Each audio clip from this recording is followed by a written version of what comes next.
नमस्कार विद्यार्थी आणि पालक मित्रांनो, स्वागत आहे तुमचं परत एकदा आपल्या यूट्यूब चॅनलमध्ये.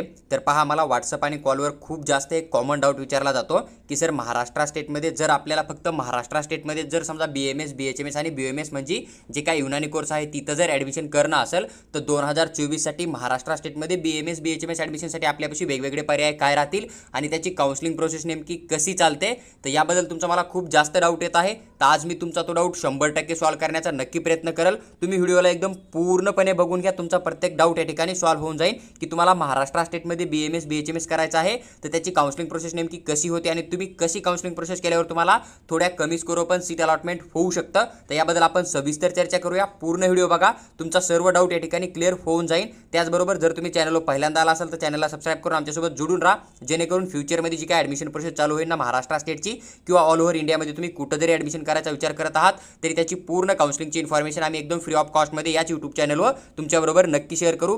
तर पहा, सर्वात अगोदर तुम्हाला एक गोष्ट समजून घेणं खूप गरजेचं आहे. तुम्ही जर महाराष्ट्र स्टेटचा विचार केला तर महाराष्ट्र स्टेटमध्ये जे काय आपला BMS कोर्स आहे गव्हर्नमेंट किंवा प्रायव्हेट कॉलेजसाठी किंवा मग BHMS गव्हर्नमेंट प्रायव्हेट कॉलेजसाठी आणि BOMS साठी पण सेम, तर त्याची ॲडमिशन प्रोसेस कशी चालते. तर पहा, सर्वात अगोदर मी तुम्हाला गव्हर्नमेंट कॉलेजबद्दल बोलतोय, BMS BHMS आणि BOMS बरोबर. तर तुम्ही जे काय BMS किंवा BHMSला जर गव्हर्नमेंट कॉलेजमध्ये ॲडमिशन करायचा विचार करत आहात 2024ला, देन तुमच्यापाशी एक ऑप्शन राहतं की तुम्ही 85% स्टेट कोट्याचा ॲप्लिकेशन फॉर्म फिल करू शकता आणि इथून तुम्ही कॅटेगरी वाईज जे समजा सीट राहत आहे ना तर त्या सीटसाठी अप्लाय करून तुमचं ॲडमिशन तुम्ही कन्फर्म करू शकता. तुम्हाला मेरिट बेसवर जे काय तुमचा कॅटेगरी रँक येईल ना महाराष्ट्र स्टेटमधून, जे काय काउन्सिलिंगमध्ये रजिस्ट्रेशन फॉर्म फिल केल्याच्या नंतर SML लिस्टमध्ये, तर त्यानुसार तुम्हाला अलॉटमेंट केलं जातं. तर गव्हर्नमेंट कॉलेजच्या 85% जागा ज्या आहेत त्या स्टेट कोट्यामधून भरल्या जातात. त्याच्यानंतर देन गव्हर्नमेंट कॉलेजमध्ये डबल एक कोटा राहतो जे की 15% सीटसाठी राहतो. पण हा जो कोटा आहे ना गव्हर्नमेंट कॉलेजचा तो तुम्हाला AA CCC नावाची एक वेबसाईट राहते ना, तिथून काउन्सिलिंग करून तुम्हाला ॲडमिशन प्रोसेसमध्ये पार्टिसिपेट करणं पडेल. पण जर तुम्हाला AA CCC थ्रू महाराष्ट्रामधलं गव्हर्नमेंट BMS कॉलेज किंवा गव्हर्नमेंट BHMS कॉलेज मिळत असेल 15% सीटमधून, तर देन तुम्हाला 85% कोट्यामधून पण 100% जे आहे ते सीट मिळून जातं आपल्या स्टेट काउन्सिलिंग करून. पण फक्त फरक एवढाच राहतो की जर तुमचा खूप जास्त स्कोर येत आहे आणि तुम्ही 15%ची जर एखादी सीट बुक करताय AA CCC काउन्सिलिंग करून, तर देन ती जी सीट आहे तर ती 85% स्टेट कोट्यामधून तुमच्या कॅटेगरीचा जो कमी स्कोर आला असेल ना तर त्या विद्यार्थ्याला पण दिली जाते. म्हणजे थोडक्यात मला तुम्हाला हेच सांगणं आहे की एखादा विद्यार्थी जर समजा खूप जास्त स्कोर करतोय आणि ती ऑल इंडिया कोट्याची 15%ची BMS गव्हर्नमेंटची सीट जर खाणार, तर मग ती उरलेली सीट जी आहे ती स्टेटच्या विद्यार्थ्याला दिली जाते ना. तो विद्यार्थी तिकडे चालला म्हणजे त्याची जागा एक शिल्लक राहिली तर मग ती त्या कॅटेगरीच्या कमी स्कोर आलेल्या विद्यार्थ्याला पण दिलं जातं. म्हणजे ज्यांचा स्कोर जास्त आहे ते जर ऑल इंडिया कोट्यामधून जातील तर ज्या विद्यार्थ्याचा कमी स्कोर आहे त्यांना पण BMS मध्ये गव्हर्नमेंट कॉलेजला ॲडमिशन मिळू शकतं. तर कट ऑफ जर तुम्हाला स्टेटचा कमी करायचा असेल आणि तुम्हाला तुमच्या कॅटेगरीच्या कमी स्कोर आलेल्या विद्यार्थ्याला पण जर अलॉटमेंट होऊ द्यायचं असेल तर तुम्ही AA CCC काउन्सिलिंग करू शकता. तुमचा स्कोर जर जास्त असेल तर, आणि तुम्ही तिकून एक 15%ची सीट बुक करू शकता. बाकी मग स्टेट कोट्याच्या सीट फक्त स्टेट डोमासाईल असणाऱ्या विद्यार्थ्यासाठी राहत आहे किंवा त्या कॅटेगरीचं रिझर्वेशन असणाऱ्या विद्यार्थ्यासाठी राहत आहे, तर ते तुम्हाला थोडासा कमी पण बघायला भेटतो. पण जर तुम्हाला 15% मधून सीट मिळते AA CCC थ्रू, तर देन तुम्हाला 85% स्टेट कोट्यामधून 100% सीट मिळते. तर ही गव्हर्नमेंट BMSची कॉलेज काउन्सिलिंग चालते किंवा मग BHMSची पण चालते किंवा BOMSची पण चालते. देन त्याच्यानंतर आपण मोस्टली या व्हिडिओमध्ये तीच चर्चा करणार आहोत की तुम्ही जर समजा आता गव्हर्नमेंट एवढा कट ऑफ नाही आहे, तुमचा स्कोर नाही आहे, तुम्हाला जर थोडे कमी स्कोर येत आहे, तर देन मग तुमच्यापाशी BMS किंवा BHMS करण्यासाठी वेगवेगळे ऑप्शन काय राहतील. तर पहा, महाराष्ट्र स्टेटमध्ये सगळ्यात अगोदर जर तुम्ही विचार केला तर तुम्हाला एक 85च्या जागेवर तुम्हाला एक 70% कोटा बघायला भेटतो, जो की प्रायव्हेट किंवा सेमी गव्हर्नमेंट BMS आणि BHMS कॉलेजमध्ये बघायला भेटतो. या ठिकाणी ज्या विद्यार्थ्याकडे महाराष्ट्र स्टेटचा डोमासाईल आहे किंवा महाराष्ट्र स्टेटची अदर कॅटेगरीचं रिझर्वेशन आहे तेच विद्यार्थी पार्टिसिपेट करू शकताय. बाकी अदर स्टेटचा विद्यार्थी या ठिकाणी पार्टिसिपेट करू शकत नाही आहे. ही गोष्ट तुम्ही लक्षात घेऊन ठेवू शकता. त्यानंतर जर आपण विचार केला की जे काय 70% स्टेट कोटा राहतो याची काउन्सिलिंग फीस किती राहते, तर तुम्हाला CET-CELला लगभग 1000 रुपये जे आहे ते काउन्सिलिंग फीस पे करून तुम्हाला रजिस्ट्रेशन फॉर्म फिल करणं पडतो 70% मध्ये ॲडमिशन करण्यासाठी. आणि इथं कॅटेगरी वाईज सीट डिवाइड केलेल्या असतात आणि तुम्हाला कॅटेगरीचा 100% बेनिफिट मिळतो. ही पण गोष्ट तुम्ही लक्षात घ्या. पहिल्यांदा तुमच्याकडे महाराष्ट्राची डोमासाईल असणं गरजेचं आहे आणि अदर कॅटेगरीचे डॉक्युमेंट असणं रिक्वायर आहे. 10वी-12वी महाराष्ट्रामधून झालेला गरजेचं आहे. आणि तुम्हाला जी काउन्सिलिंग करणं आहे ती CET-CEL ऑफिशियल वेबसाईट जी आहे ना महाराष्ट्र स्टेटची, तिथं जाऊन करणं आहे. काउन्सिलिंगची फीस तुम्हाला 1000 रुपये बघायला भेटते, मग तुमची कोणती पण कॅटेगरी असो. आणि जर आपण विचार केला की 70% जी काउन्सिलिंग चालणार आहे महाराष्ट्र स्टेटमध्ये त्याचे मिनिमम राऊंड किती होतील, तर लास्ट इयर जवळपास 8 राऊंड झाले होते. ही पण गोष्ट तुम्ही लक्षात घेऊ शकता.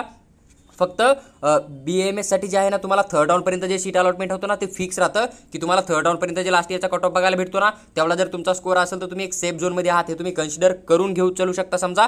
पण जर तुम्हाला जे 5व्या किंवा 6व्या राऊंडमध्ये सीट मिळणार आहे ना ते थोडं लकीली राहतात. आता BAMS साठी 5व्या आणि 6व्या राऊंडचं सीट मॅट्रिक्स म्हणजे जे सीट मिळणार आहे ते लकीली कावर राहतं कारण जे विद्यार्थी समजा थर्ड राऊंडपर्यंत BHMSचा वेट करतील किंवा मग first round second round third राऊंडपर्यंत BHMS जॉईन करतील तर ते विद्यार्थी 4थ्या 5व्या राऊंडला येऊ शकत नाहीये. देन मग 4थ्या आणि 5व्या राऊंडला त्याच विद्यार्थ्यांना अलॉटमेंट होतं की ज्यांना BHMS BMSचं कोणतंही सीट गव्हर्नमेंट किंवा प्रायव्हेटचं मिळालेलं नाहीये. तेच विद्यार्थी BMSच्या किंवा मग BHMSच्या 4थ्या आणि 5व्या राऊंडला एलिजिबल राहताय. मग बरेच विद्यार्थी काय करताय की ते थर्ड राऊंडपर्यंत BMSला वेट करतील पण थर्ड राऊंडमध्ये मग ते काय करताय BHMSचं चांगलं कॉलेज बुक करताय तर देन मग ते विद्यार्थी जास्त स्कोरले आउट होतील. मग देन BMSचा कट ऑफ पण तुम्हाला सेमी गव्हर्नमेंटचा थोडासा कमी बघायला येऊ शकतो. ही पण गोष्ट तुम्ही लक्षात घेऊ शकता. तर लास्ट इयरला जवळपास 70% जो स्टेट कोटा होता ना तिथून आपल्याला 8 राऊंड बघायला भेटले होते आणि जवळपास 6व्या किंवा 5व्या राऊंडमध्ये जवळपास 8 नवीन कॉलेज आलते. म्हणून लास्ट इयरचा कट ऑफ तुम्हाला थोडा कमी बघायला भेटतो जो की जवळपास जर आपण बघितला तर 278 किंवा 279च्या आसपास सर्व कॅटेगरीचा कट ऑफ तुम्हाला बघायला भेटतो. फक्त जी काय ST कॅटेगरी होती तर 217 पर्यंत तुम्हाला तो कट ऑफ जो आहे त्या ठिकाणी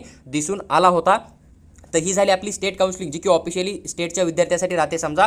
त्याच्यानंतर तुम्हाला आणखीन एक काउन्सिलिंग बघायला भेटते आपल्या राज्यामध्ये समजा आपल्या स्टेटमध्ये जी की तुम्हाला एक 15% काउन्सिलिंग चालते. आता 15% काउन्सिलिंगचे नेमके रूल काय राहत आहे पहा. 15% काउन्सिलिंगमध्ये आता ही जी 15% काउन्सिलिंग आहे ना तर ही तुम्ही IQ कोटा किंवा NRI कोटा घेऊन चला. जर तुम्ही NRI कोटा किंवा मग IQ कोट्यामधून काउन्सिलिंग करता NRI मधून तुम्हाला 3 टाइम्स फीस पे करावी लागते आणि जो NRI कोटा राहतो ना तर तुम्हाला इथून 5 टाइम्स फीस पे करावी लागते. जसं की समजा एखाद्या कॉलेजचा फीस जर समजा 1000 रुपये असेल तर तुम्हाला त्या कॉलेजची फीस जी आहे ते 3000 रुपये IQ कोट्यामधून पर इयर पे करावी लागते. जर समजा NRI कोट्यामधून जाणार आहे एखाद्या कॉलेजची फीस जर 1000 आहे तर देन तुम्हाला ती 5000 रुपये पर इयर पे करावी लागते. ही पण गोष्ट तुम्ही लक्षात घेऊ शकता. मी फक्त हे एक्झाम्पल दिलेलं आहे. मिनिमम जर आपण सेमी गव्हर्नमेंट किंवा प्रायव्हेट BMS कॉलेजचा फीस बघितला तर तुम्हाला 1,10,000 1,20,000च्या आसपास दिसतो. मॅक्झिमम तुम्हाला तो 2,75,000 किंवा 3 लाखाच्या आसपास पण बघायला भेटतो. BHMS साठी तुम्ही विचार केला तर एक 36,000च्या आसपास तुम्हाला मिनिमम फीस बघायला भेटते. मॅक्झिमम फीस तुम्हाला 1,30,000 1,40,000 पण BHMS कोर्ससाठी बघायला भेटते. तर मी कॅटेगरी वाईज किंवा मग टोटल जेवढे काय कॉलेज आहे BMS BHMSचे तर त्यांचं फी स्ट्रक्चर पण अपलोड केलेलं आहे. तर तुम्ही तो पण व्हिडिओ जे आहे तो BMS BHMSच्या प्लेलिस्टमध्ये जाऊन नक्की बघू शकता जेणेकरून तुम्हाला एक आयडिया भेटेल की तुम्हाला मॅनेजमेंट कोट्यामधून मिनिमम किती फीस पे करावी लागेल. आता जर मॅनेजमेंट कोट्याचा विचार केला आपण तर पहा आता मॅनेजमेंट कोटा जो राहतो ना तुमचा हावाला तर इथून तुम्हाला सीट अलॉटमेंट जे आहे ते इझिली होऊन जातं. जास्त काय डिफिकल्ट नाही आहे. तुम्ही जस्ट नीट एक्झाम क्वालिफाय जरी केला असेल आणि तुम्ही काउन्सिलिंगमध्ये जर रजिस्ट्रेशन फॉर्म फिल करतायत पण तुम्हाला मॅनेजमेंट कोट्याचं जे काउन्सिलिंगचं रजिस्ट्रेशन फॉर्म फिल करणं आहे ना तर त्याची जी फीस आहे लगभग 5,000 रुपये तुम्हाला बघायला भेटते. आणि जोपर्यंत स्टेट काउन्सिलिंग चालते ना तोपर्यंत IQ कोट्याची पण काउन्सिलिंग चालते. ही गोष्ट तुम्ही लक्षात घेऊ शकता. म्हणजे लास्ट इयर तर जवळपास 8 राऊंड झाले तरी पण मॅनेजमेंट कोट्याच्या सीट फुल झालेल्या नव्हत्या. बरेच कॉलेजच्या मॅनेजमेंट कोट्याच्या सीट वॅकेंट होत्या कारण लास्ट इयर जो काय आपला स्पॉट नावाचा राऊंड राहतो ना तो कंडक्ट केला नव्हता. त्यामुळे BMSच्या मॅनेजमेंट कोट्याच्या खूप साऱ्या सीट ज्या आहेत त्या लास्ट इयरच्या वॅकेंट होत्या. ही पण गोष्ट तुम्ही लक्षात घेऊ शकता. म्हणजे जोपर्यंत 70% स्टेट कोट्याची काउन्सिलिंग चालणार आहे ना तोपर्यंत मॅनेजमेंटची काउन्सिलिंग जी आहे ती 100% तुम्हाला बघायला भेटते. बऱ्याच वेळा असं होतं की लास्ट इयर काय झालं BHMSच्या जवळपास 4थ्या राऊंडमध्ये सर्व स्टेट कोट्याचे जे काय 85% स्टेट कोटा राहतो ना जिथून की कॅटेगरीचा बेनिफिट मिळतो. समजा जनरली बघितलं तर प्रायव्हेटमध्ये 70% जागा राहतात पण आपण त्याला जनरली 85% स्टेट कोटा बोलतो समजा. तर त्याच्यामधून BHMSच्या 4थ्या राऊंडपर्यंत सगळ्या स्टेट कोट्याच्या सीट फुल झालत्या जिथून की स्कॉलरशिप दिली जाते. पण देन जे आपले मॅनेजमेंट किंवा IQ कोटा होता ना तर त्याच्या जवळपास खूप साऱ्या सीट वॅकेंट होत्या आणि 5वा जो राऊंड आहे तो सेपरेट राऊंड कंडक्ट केला की BHMSच्या मॅनेजमेंट कोट्यासाठी समजा. तर ही गोष्ट तुम्ही लक्षात घेऊ शकता. मॅनेजमेंटच्या सीट ज्या आहेत त्या स्टेटच्या सीट फुल झाल्या तरी मॅनेजमेंटच्या सीट वॅकेंट राहत आहे. तर तुम्ही एक काम करू शकता की 4थ्या किंवा 5व्या राऊंडपर्यंत स्टेटची पूर्ण काउन्सिलिंग करू शकता. जर तुम्हाला स्टेट कोट्यामधून सीट नाहीच भेटला तर देन मग 4थ्या राऊंड नंतर किंवा 5व्या राऊंड नंतर तुम्ही विचार करू शकता की तुम्हाला जो काय IQ कोटा राहील किंवा मग मॅनेजमेंट कोटा राहील तिथून जाणं आहे का नाही काउन्सिलिंगसाठी. ही पण गोष्ट तुम्ही एक लक्षात घेऊ शकता. तर पाही जी काय मॅनेजमेंटची काउन्सिलिंग होती महाराष्ट्र स्टेटची BMS BHMSची प्रायव्हेट कॉलेजची ती पण मी तुमच्याबरोबर एक्सप्लेन केलेली आहे. आता अजून एक कोटा तुम्हाला बघायला भेटतो पहा. तर त्या कोट्याबद्दल आपण थोडक्यात चर्चा करूया की तो कोटा नेमका काय राहतो समजा की त्या थ्रू तुम्ही काउन्सिलिंग कशी करू शकता समजा.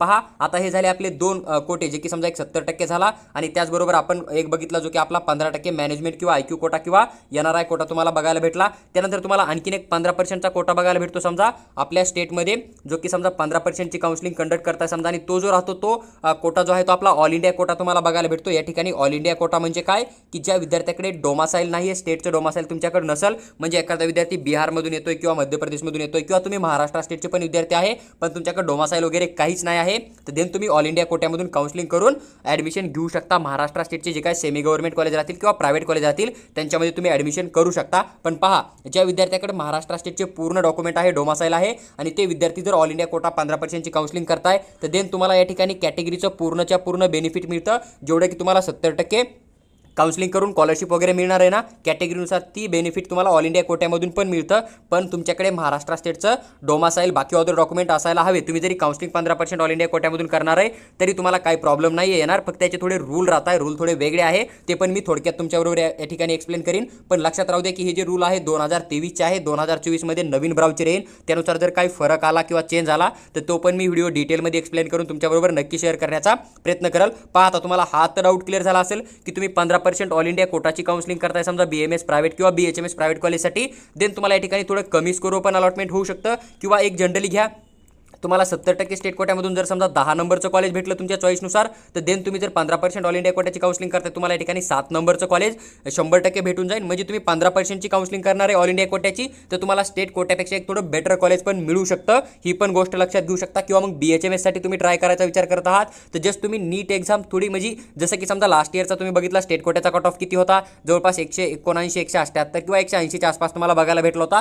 पण होऊ शकतं की ह्या वर्षी तुम्हाला कमी स्कोर पण अलॉटमेंट होऊ शकतं, पण तुम्हाला 15% ऑल इंडिया कोट्यामधून जाणं पडेल. आणि का बरं होऊ शकतं याचं पण रिझन मी व्हिडिओमध्ये समोर तुम्हाला एक्सप्लेन करतोय, तर तुम्ही पूर्ण ऐकून घ्या. तर पहा, आता या ठिकाणी पहा, ही जी आपली काउन्सिलिंग झाली समजा, जे की 15% सीट आहे ना त्यासाठी झाली समजा, ठीक आहे.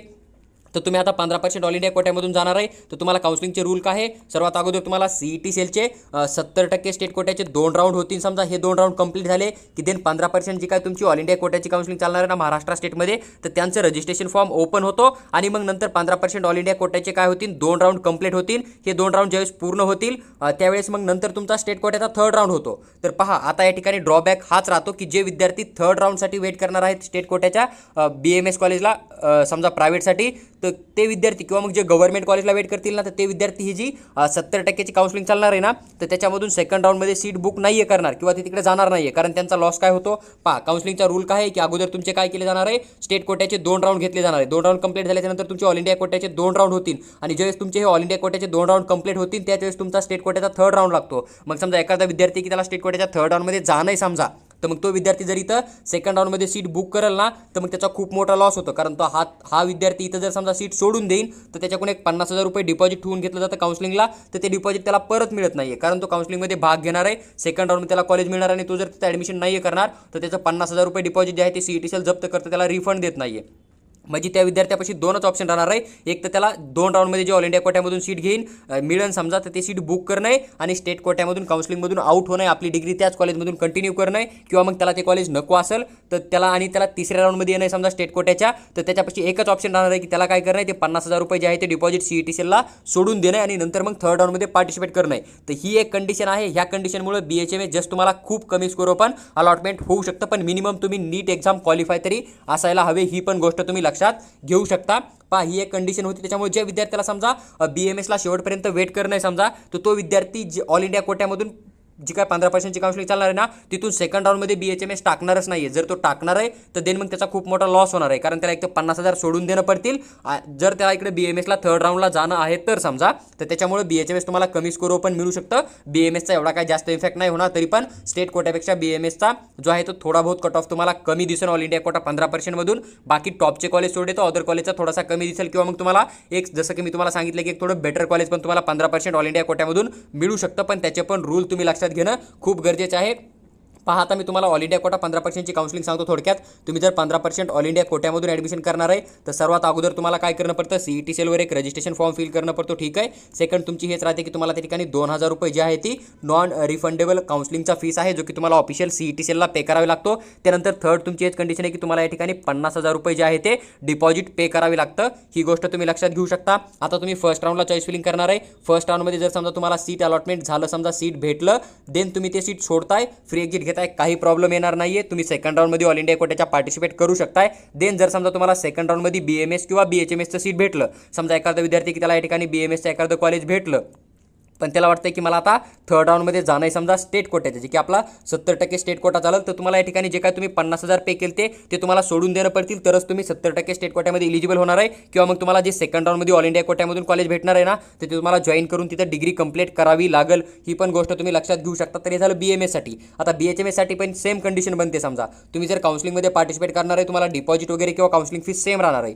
फरक फक्त एवढाच राहणार आहे की तुम्ही जर समजा फर्स्ट राऊंडमध्ये BHMS टाकताय, तुम्हाला मिळते, तुम्ही फ्री एक्झिट घेताय, काही प्रॉब्लेम नाही, तुम्ही थर्ड राऊंडला जाऊ शकताय. फक्त तुम्हाला सेकंड राऊंडमध्ये ऑल इंडिया कोट्याची चॉईस फिलिंग करणं नाहीये. तुम्ही इकडे बिलकुल थर्ड राऊंडमध्ये स्टेट कोट्याच्या जाऊ शकता. तुमचे तुम्हाला 50,000 रुपये पण रिटर्न येऊन जातील. पण आता BHMSचा कट ऑफ कमी का जाऊ शकतो? कारण इथं 50,000च्या भीतीपोटी काय करणार आहे, जे विद्यार्थी समजा चांगल्या स्कोरवले किंवा ज्यांना थर्ड राऊंडसाठी जाणं आहे समजा स्टेट कोट्याच्या BMS किंवा BHMSच्या काउन्सिलिंगचा, तर ते विद्यार्थी सेकंड राऊंडमध्ये ऑल इंडिया कोट्याच्या BHMSची चॉईस फिलिंग करणार नाहीये. कारण त्यांना बॅड लकनं जर समजा BHMS भेटलं सेकंड राऊंडमध्ये ऑल इंडिया कोट्यामधून, तर ते थर्ड राऊंडमध्ये जाऊ शकत नाहीये. BMSसाठी पण जाऊ शकत नाहीये, BHMSसाठी पण जाऊ शकत नाहीये. तर ते विद्यार्थी सेकंड राऊंडमध्ये BHMS टाकणारच नाहीये. तर ज्या विद्यार्थ्यांना कमी स्कोर आहे ना, तर त्यांना कॅटेगरीच्या बेनिफिटमधून पण महाराष्ट्रामध्ये BHMS मिळू शकतं, जर तुम्ही क्वालिफाय असाल नीट एक्झाम. आणि तुम्ही जर समजा बाहेर राज्यामध्ये मध्य प्रदेशमध्ये किंवा कर्नाटकामध्ये जाऊन BHMSला ॲडमिशन करायचा विचार करत आहात, काही काउन्सलर थ्रू समजा डायरेक्ट सीट बुक करून किंवा डोनेशन देऊन, तर तुम्ही एक वेट करू शकतात की ऑल इंडिया कोट्याचे 2 राऊंड ज्यावेळेस होतील समजा स्टेटचे, तर तिथून पुढे तुम्ही बाहेर स्टेटमध्ये पर्याय म्हणून जाऊ शकता. पण तुम्ही आत्ता जाताय तर तुम्ही खूप मोठी काउन्सिलिंगमध्ये मिस्टेक करताय. तुम्हाला महाराष्ट्र स्टेटमध्ये सीट मिळू शकते, पण तुम्ही थोड्याशा चुकीमुळे बाहेर जाऊन जर ॲडमिशन कराल तर तुमची मिस्टेक राहते. आणि तुम्हाला या ठिकाणी कोणत्याही काउन्सलरला काही डोनेशन वगैरे किंवा मग सीट बुकिंगचा पे अमाऊंट वगैरे काहीही करायची गरज नाही आहे. तुम्हाला सिंपल काय करणं आहे, जे काय 15% ऑल इंडिया कोट्याची काउन्सिलिंग होईल ना, तर त्यावेळेस तुम्हाला एक रजिस्ट्रेशन फॉर्म फिल करणं आहे. राऊंड 1 होईल समजा BMS BHMS साठी, देन तुम्हाला तिथं चॉईस फिलिंग करणं आहे. तुम्ही पूर्ण कॉलेज टाकू शकता. जर तुम्ही जस्ट क्वालिफाय असाल तर देन तुम्हाला BMS किंवा BHMS दोन्हीपैकी एक ना एक सीट नक्की राऊंड 2 पर्यंत मिळून जाईल समजा. आणि राऊंड 2 मध्ये जी सीट भेटेल तिथं तुम्ही जाऊन तुमचं ॲडमिशन कन्फर्म करून तुमची डिग्री कंटिन्यू करू शकता. तुम्हाला फक्त या ठिकाणी 2,000 रुपये CET-CELला फीस अमाऊंट पे करणं पडतं, आणि बाकी तुम्हाला जे आहे 50,000 रुपये डिपॉझिट देणं पडतं. तुम्हाला सीट भेटली तरी पैसे परत येतील, नाही भेटली तरी पैसे परत येतील. तर तुमच्यापाशी हा एक ऑप्शन आहे की तुम्हाला थोडं BMS कमी स्कोर पण मिळू शकतं, पहिला ऑप्शन. आणि दुसरा ऑप्शन आहे की जे विद्यार्थी BHMS करण्याचा विचार करताय किंवा BMS करण्याचा विचार करताय, तर त्यांना थोडं कमी स्कोरवर म्हणजे जस्ट क्वालिफाय असाल तरी सीट अलॉटमेंट होण्याचा चान्स लागू शकतो. बाकी मी वॉरंटी देत नाहीये, पण सांगतोय की BMSसाठी जे विद्यार्थी थर्ड राऊंडचा वेट करतील, तर ते विद्यार्थी इकडे ऑल इंडिया कोट्यामधून BHMSला जाणार नाही आहे. ते जर समजा BHMS ऑल इंडिया कोट्यामधून टाकतील आणि त्यांना सीट भेटेल सेकंड राऊंडला, तर त्यांना 50,000 रुपये सोडून देणं पडतील, किंवा मग त्यांना जे आहे तिथे डिग्री घेऊन ॲडमिशन कंप्लीट करून आपली डिग्री कंप्लीट करणं पडेल. तर त्या भीतीपोटी बरेच विद्यार्थी जे आहेत ते सेकंड राऊंडमध्ये BHMS टाकणार नाहीये. त्याच्यामुळे ऑल इंडिया कोट्याचा जो स्टेटमध्ये सेकंड राऊंड होईल ना, तर तिथून तुम्हाला BHMS कमी स्कोर पण अलॉटमेंट होऊ शकतं. आणि जरी तुम्हाला तिथं BHMS ऑल इंडिया कोट्यामधून अलॉटमेंट झालं, तरी तुमच्याकडून पूर्ण ओपन कॅटेगरीचा फीस कॉलेज घेत असेल, तरी तुम्ही महाडीबीटीवर जाऊन स्कॉलरशिपचा फॉर्म फिल करणार आहे. त्यावेळेस तुम्हाला स्कॉलरशिप जी आहे ती रिटर्न येते. म्हणजे तुम्हाला कॅटेगरीचा पूर्णच्या पूर्ण बेनिफिट या ठिकाणी दिसून येईल. ही पण गोष्ट तुम्ही लक्षात घेऊ शकता. पहा, ही जी पूर्ण ॲडमिशन प्रोसेस आहे ना BMS BHMSची महाराष्ट्र स्टेटची, डिटेलमध्ये एक्सप्लेन करून मी तुमच्याबरोबर शेअर केली आहे. व्हिडिओ आवडला असेल तर लाईक करा आणि चॅनलला सबस्क्राईब करून आमच्यासोबत जोडून राहा. जर तुम्हाला महाराष्ट्र स्टेटचा पेड काउन्सिलिंग जॉईन करायचा असेल MBBS पासून ते BSc नर्सिंगपर्यंत, तर तुम्ही आम्हाला व्हॉट्सअपवर मेसेज करू शकता. आम्ही तुम्हाला पेड काउन्सिलिंगबद्दल सविस्तर माहिती शेअर करू. कॉल करू नका, व्हॉट्सअपवर मेसेज करा. आम्ही तुम्हाला तिथं पूर्ण डिटेलमध्ये इन्फॉर्मेशन शेअर करू. त्याचबरोबर जर समजा तुम्हाला काउन्सिलिंगचे पूर्ण नियम जाणून घ्यायचे असेल किंवा येणारी प्रत्येक अपडेट पर्सनली हवे असेल, किंवा 15%चा कट ऑफ किती, ऑल इंडियाचा कट ऑफ किती, स्टेट कोट्याचा कट ऑफ किती समजा, किंवा कोणत्या कॉलेजची किती फीस असते समजा, मॅनेजमेंटनं किती फीस द्यावी लागेल, IQ कोट्यामधून किती फीस राहते, NRI कोट्यामधून किती फीस राहते, जर तुम्हाला पूर्ण माझ्यासोबत कॉलवर बोलून किंवा माझ्यासोबत व्हॉट्सअपवर मेसेज करून पूर्ण तुमचे डाऊट सॉल्व्ह करणं असेल, तुम्हाला येणारी प्रत्येक अपडेट PDFच्या फॉर्मॅटमध्ये पर्सनली हवे असेल all India quota plus Maharashtra state कोट्याची, तर तुम्ही आमचा एक पर्सनल गाईड कोर्स आहे, ज्याचा की तुम्हाला एक 500 रुपये चार्ज बघायला भेटतो. तुम्ही जो नंबर तुम्हाला स्क्रीनवर बघायला भेटेल त्याच्यावर तुम्ही व्हॉट्सअपला पेमेंट करून स्क्रीनशॉट टाका. आम्ही तुम्हाला आमचा पर्सनल नंबर 100% शेअर करू आणि तुम्हाला पूर्ण 2024ची ॲडमिशन प्रोसेस कंप्लीट होईपर्यंत महाराष्ट्र स्टेट, त्याचबरोबर जर समजा तुम्ही अदर स्टेटमध्ये पण जाण्याचा विचार करताय, तर तुम्हाला जस्ट जी काय गव्हर्नमेंटची ऑफिशियल फीस राहते त्या फीसमधून ॲडमिशन कसं मिळेल याच्याबद्दल पूर्ण 100% गाईड करू.